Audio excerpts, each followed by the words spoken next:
Hello, you're welcome. You're welcome onto my channel today, and it gives me great joy to observe you are viewing this video. I'm Dr. Olayinka Akanle.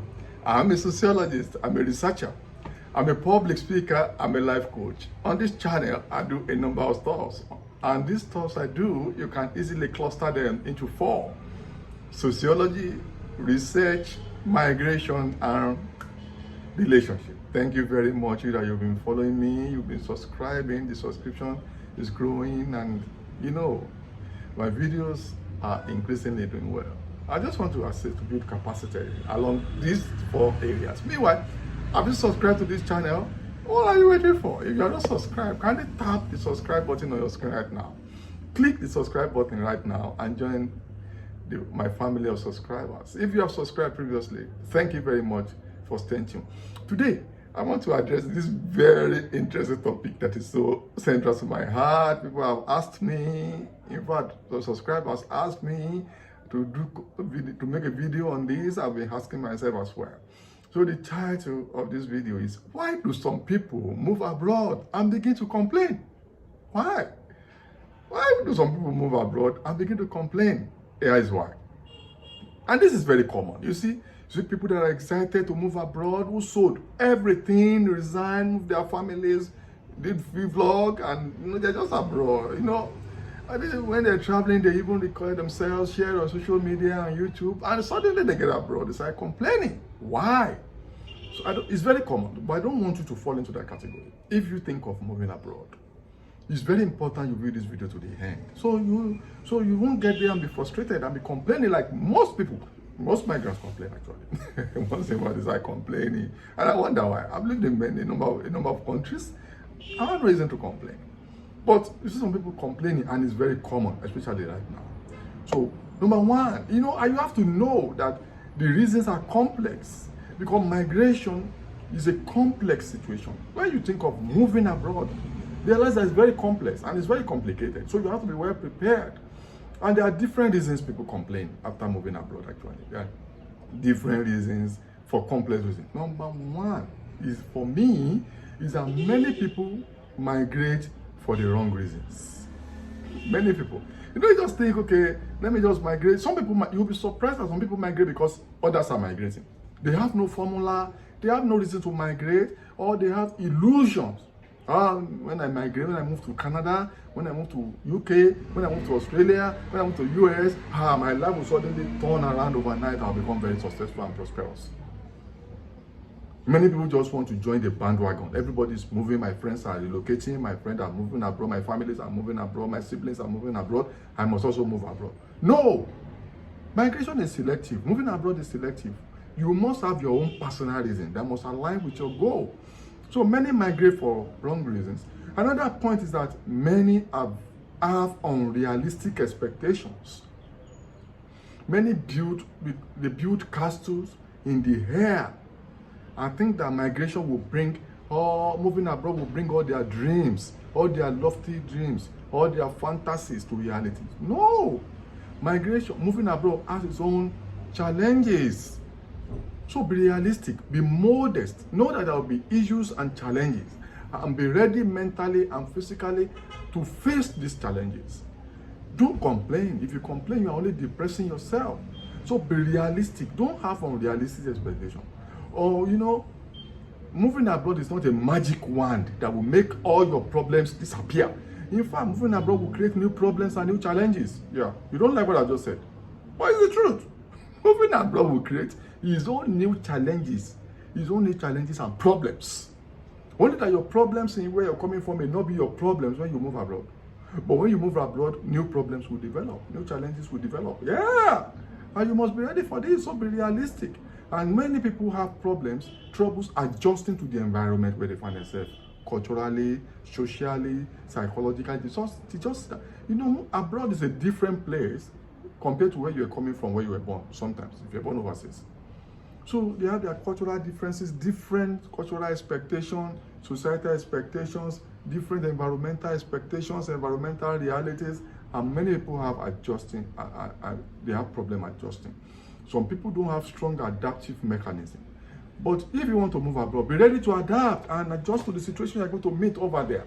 That's very important. Bear in mind that, well, there will be problems, there will be challenges abroad, but I will adapt and I will adjust. So that's very important. And many are frustrated and disappointed because their ideals, their expectations are not met. Somehow think that within a short time, all their problems will be solved when they go abroad, when they go to Canada or UK.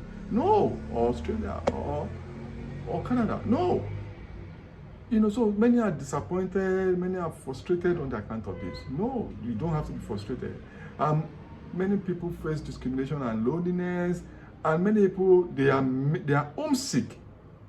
Many people miss their families, their social friends, family and social networks, they miss them.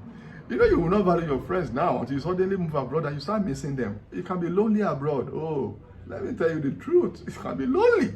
If you're coming from Africa, you're coming from Asia, even the Caribbean, these are places where social networks are strong, kinship networks, family networks are strong. So they find yourself in Canada, in Australia, in US, in UK, in many other places, Ireland or Germany, EU, in Europe, you will just find that you may be lonely, you will be homesick, missing all those things you took for granted when you were at home. So these are another feeling, and many have feeling of of dissatisfaction. Many take migration complexity for granted, and this is another very important point. Many people expect quick fixes, thinking that when they get abroad, everything will just fall in place within a very short time. No, I've said this in my video before. It takes an average of 7 to 10 years to fully adjust when you move abroad. And I mean it, from research, from experience, including my own personal experience, to take you an average of 7 to 10 years to fully adjust and adapt and integrate into that system. So you must be able to follow this between the time you enter the UK and the next 10 years. You should prepare that you will keep, struggling and roughing it until you stabilize it out. Especially if you travel, if you move in with your family members, small children. Oh, so some people expect quick fixes. They will become citizens quickly. They will be prosperous quickly. No, it takes time. So overseas, these abroad places, they are organized, they are formal, they are systemic, institutionally strong and structured. So you have to be ready to wait the wait. So no quick fixes. You must be able to run it. You can't become a citizen overnight. Sometimes it takes an average 3, 4, 5, 10 years to become a citizen or to have your full papers. It depends on how you enter on the country, but it takes time. Not quick fixes. You have to be slow and steady. Don't be in a hurry. You can never be in a hurry. There will be problems if you're in a hurry. Not quick fixes to prosperity, to citizenship, to nationality. Even if you're in Canada, you go to Canada with PR. It still takes a little time to convert to full citizen.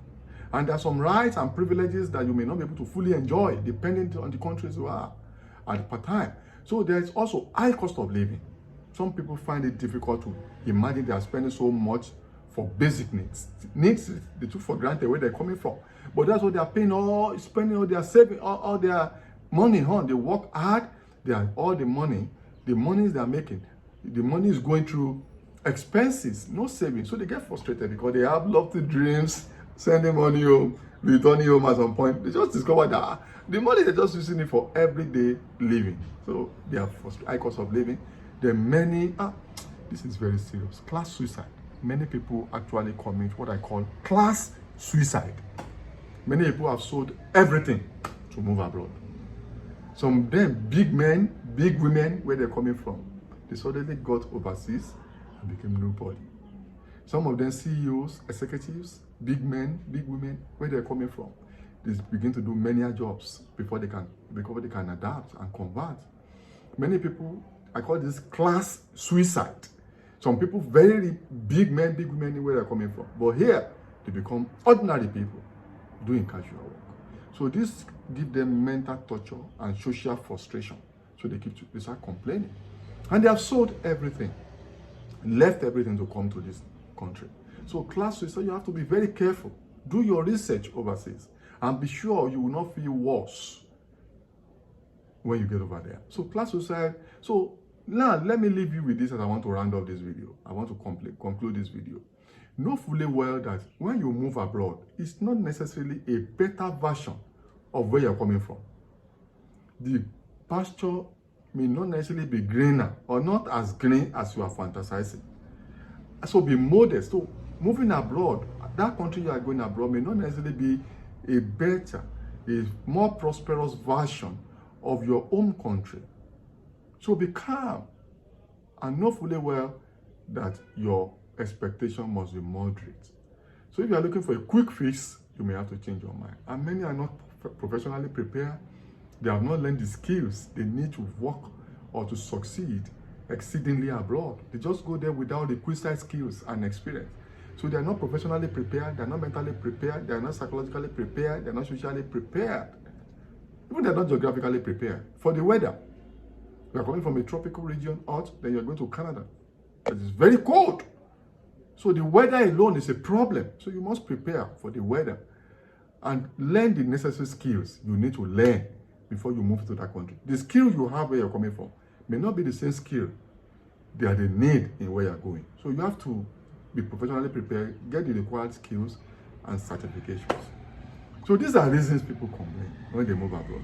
So for you not to complain, make sure you do all I said in this video and share. And if you're already abroad, don't complain again. Just do this as I mentioned in this video and you will be fine, actually. Till I see you in my next video, subscribe to this channel and tell others. Bye for now.